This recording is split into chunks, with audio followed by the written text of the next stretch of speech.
রাগ লাগে যে আমাকে এই যুদ্ধ অপরাধীর কথা বলতে হবে এখানে।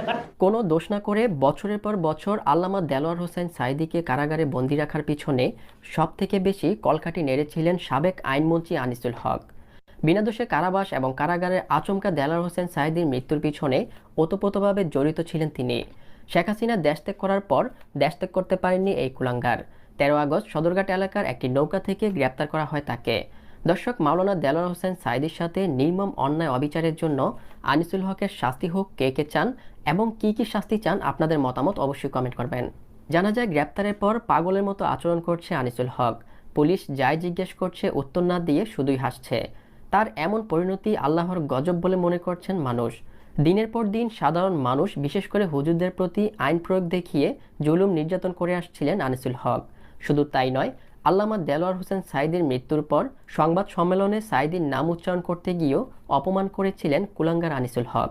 যার নাম দেলোয়ার হোসেন সাঈদী, তিনি প্রথম দিন অসুস্থ হয়েছিলেন। অসুস্থ হওয়ার পরে তাকে হাসপাতালে ভর্তি করা হয়। হাসপাতালে তিনি মৃত্যুবরণ করেন।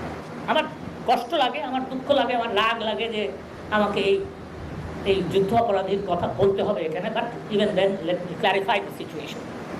2014 সালে আনিসুল হক শেখ হাসিনা সরকারের আইনমন্ত্রী হিসেবে দায়িত্ব গ্রহণ করার পর একই বছর 24 আগস্ট আল্লামা দেলোয়ার হোসেন সাঈদীকে যাবজ্জীবন কারাদণ্ড দেন। এরপর থেকে মৃত্যুর আগের দিন পর্যন্ত কারাগারে ছিলেন মাওলানা দেলোয়ার হোসেন সাঈদী।